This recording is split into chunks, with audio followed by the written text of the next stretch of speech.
नमस्कार मित्रों, जय हिंद।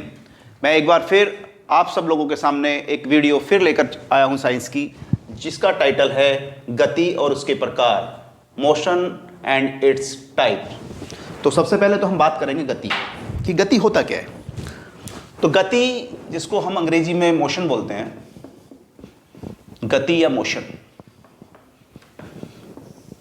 अब आप देखेंगे, आपने बहुत सारी चीज़ें देखी होंगी कि आप बात करते हो कि भाई सपोज कीजिए एक पर्टिकुलर वाहन, जैसे आप कोई आपकी बाइक है या कोई रेलगाड़ी की हम बात करते हैं या कार की बात करते हैं या किसी ट्रक या बस की बात करते हैं, तो वो किसी गति से जो है एक समान दूरी को तय करता है। तो यानी कि किसी भी वाहन या किसी भी वस्तु की स्थिति में जो समय के साथ जो परिवर्तन हो रहा है, आप समझना चाहेंगे, समय के साथ जो स्थिति में परिवर्तन हो रहा है उसी को आप गति कह सकते हैं। तो इसके बहुत सारे उदाहरण हैं, गति के बहुत सारे उदाहरण आपको देखने को मिलेंगे। बट अगर आपसे पूछे कि भाई गति क्या है, तो सिंपली आप कह सकते हो कि किसी भी वस्तु की समय के साथ जो परिवर्तन हो रहा है उसकी स्थिति में, उसको ही आप गति या मोशन कहते हैं। मैं गति के नियम के बाद में बात करूंगा या गति के समीकरणों की बाद में चर्चा करेंगे, पर जो आज हमारा जो टॉपिक है या टाइटल है वो है उसके प्रकार। तो सबसे पहले तो आपको गति आपको समझ में आ गया होगा। अब आपने पिछली क्लास में मैंने आपको बताया था कि आप डिस्प्लेसमेंट या विस्थापन की हमने चर्चा की थी, उसके साथ मैंने त्वरण की चर्चा की थी आप लोगों से, जिसको आप एक्सीलरेशन या ए से रिप्रेजेंट करते हैं, विस्थापन जिसको आप डी से रिप्रेजेंट कर सकते हैं। तो ये चीज़ें मैंने बताई थी और ये सब सदिश राशियाँ थी या वेक्टर क्वांटिटीज़ थी। तो इन्हीं के आधार पे अगर हम बात करते हैं, जैसे किसी भी वस्तु की अगर आप उसके विस्थापन को समय से आप डिवाइड कर देते हैं या उसको समय से आप बात करते हैं, तो उसको हम वेग बोलते हैं। और अगर वेग की भी स्थिति में हम परिवर्तन कर देते हैं तो उसको फिर त्वरण की हम बात करते हैं। तो इस तरह की चीज़ें हमने पहले क्लासेस में डिस्कस की है। पर आज हम अगर गति के प्रकार की बात करें तो गति भी बहुत सारे प्रकार की होती है। जैसे कुछ प्रकार मैं आपको बताना चाहूँगा। तो सबसे पहले हम बात करेंगे यूनिफॉर्म मोशन या एक समान गति। अब ये एक समान गति क्या होती है? एक समान गति या यूनिफॉर्म मोशन।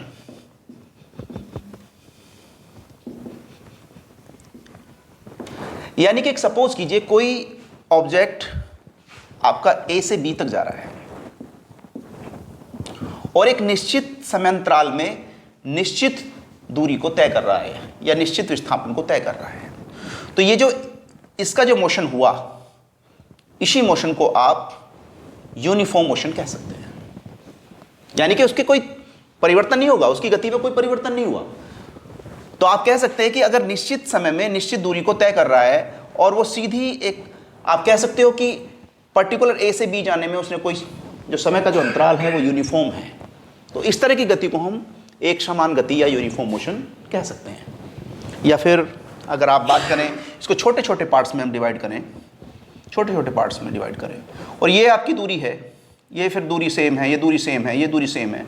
अगर ये सारी दूरियां x हैं सपोज कीजिए, और इसमें निश्चित टाइम t लग रहा है आपका, तो ये जो दूरी तय कर रहा है, सपोज इसको a1 मान लेते हैं, इसको a2 मान लेते हैं, इस डिस्टेंस को a3, इस तरह से आप a से b जाने में एक निश्चित टुकड़ों में इसको आपने डिवाइड किया और उसको निश्चित टाइम में आपने कवर किया।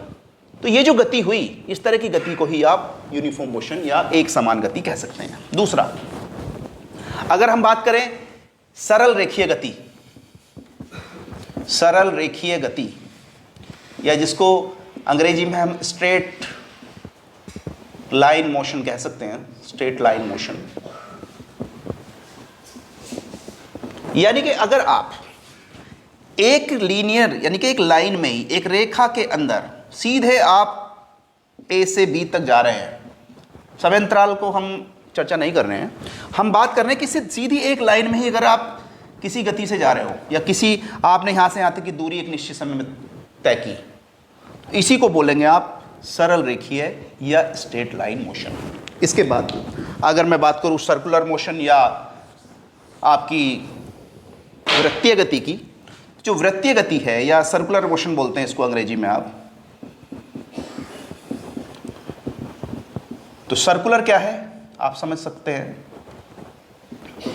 अगर एक सर्कल है और आपका जो मोशन है वो सपोज कीजिए, आप जैसे आपने देखा होगा कि अगर आप एक रस्सी से एक उसमें पत्थर का टुकड़ा बांधें और उसका जो पाथ हो एक सर्कल हो, यानी कि उसका जो पाथ है उसका एक सर्कुलर पाथ हो, या फिर आप देखेंगे अपनी साइकिल का पहिया, आपने बाइसिकल चलाते होंगे तो साइकिल का जो पहिया जो जिस रेखीय, यानी कि वो एक रेखीय गति नहीं है, वो वृत्ताकार गति है, यानी कि एक साइकिल में वो जो है एक सर्कल में गति के साथ जा रहा है। तो इस तरह की जो गति है उसको बोलते हैं वृत्तीय गति, यानी कि एक वृत्त के थ्रू, या यानी कि एक सर्कल में जो गति हो रही है या उस तरह की जो गति है, दैट इज द सर्कुलर गति या सर्कुलर मोशन या वृत्तीय गति आप इसको कह सकते हैं। इसी तरह से अगर आप बात करें रोटेशनल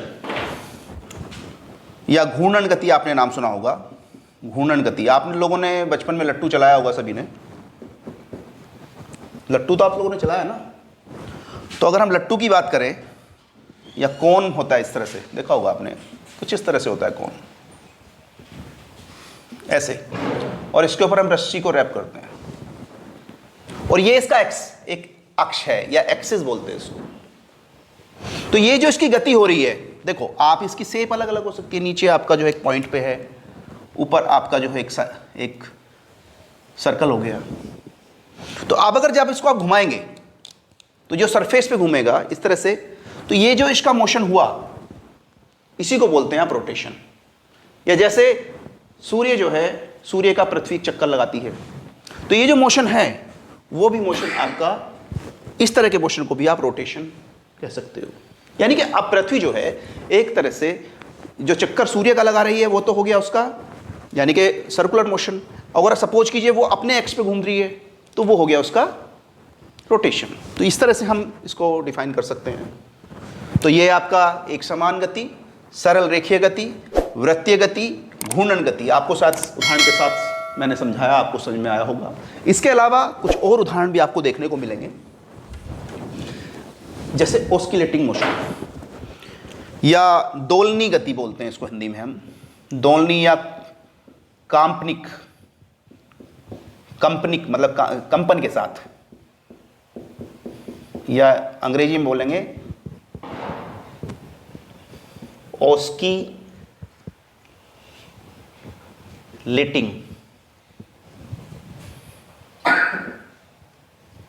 मोशन। आप लोगों ने झूला झूला होगा बचपन में, या अभी भी झूलते होंगे सावन के महीने में। तो आप देखेंगे कि कैसे झूला जो है एक बार लेफ्ट के पीक में जाएगा, लेफ्ट में, एक बार राइट में, तो right left right left.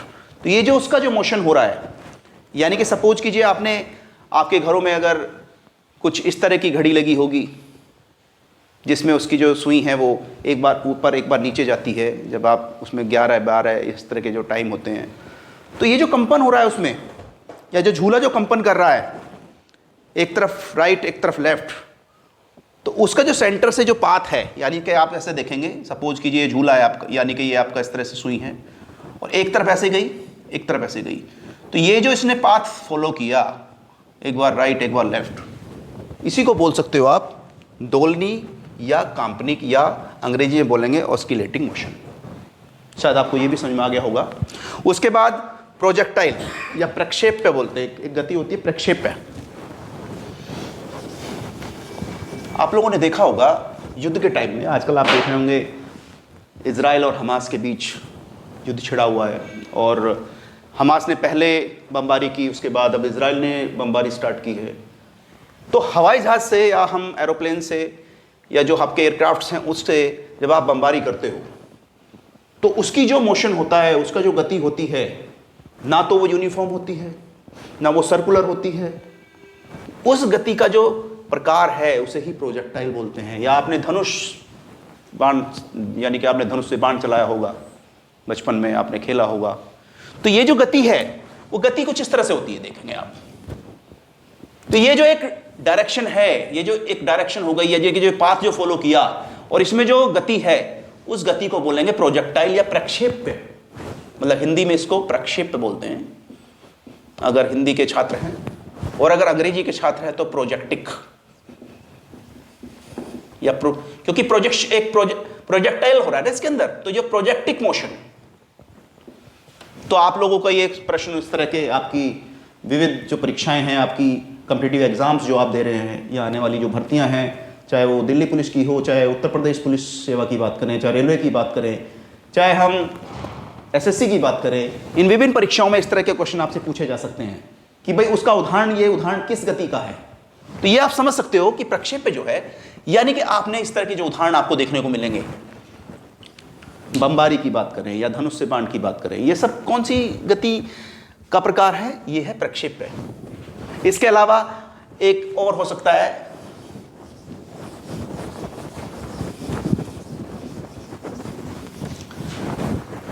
Uniform circular motion,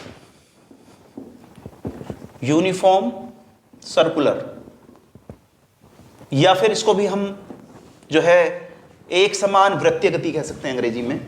तो जैसे आपका मैंने बताया था, छोटे छोटे स्टेप में, छोटे छोटे टाइम में, आपको टाइम इंटरवल में आप एक दूरी को एक लाइन में तय करते हो, तो वो एक समान एक रेखीय गति हो गई। और अगर ये एक सर्कुलर में आप तय कर रहे हैं इस गति को, तो इसे आप बोलेंगे यूनिफॉर्म सर्कुलर या एक समान वृत्तीय गति।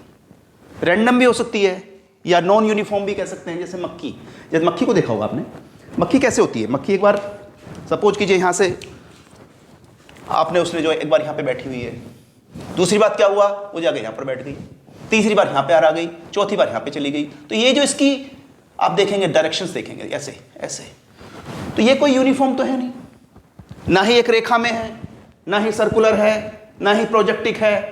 तो इस तरह की जो है ये रैंडम या फिर एक तरह से कह सकते हो नॉन यूनिफॉर्म मोशन या असमान गति। तो शायद आज आपको समझ में आया होगा कि भाई गति को हम कैसे डिफाइन करते हैं या गति को कैसे परिभाषित कर सकते हैं या गति के कितने प्रकार होते हैं। इस फिजिक्स की इस क्लास में मैंने आपको समझाने का प्रयास किया। शायद आप लोगों को कुछ समझ में आया भी होगा और आपके आगामी जो परीक्षाएं हैं उनमें इसमें कुछ ना कुछ एक आध क्वेश्चन आपके हो सकता है इससे आ जाए। तो अगले वीडियो में मैं आपको गति के जो समीकरण हैं या जो इक्वेशंस हैं मैं उनकी चर्चा करूंगा। तब तक के लिए मैं आपसे आज्ञा चाहता हूं। धन्यवाद, नमस्कार, जय हिंद।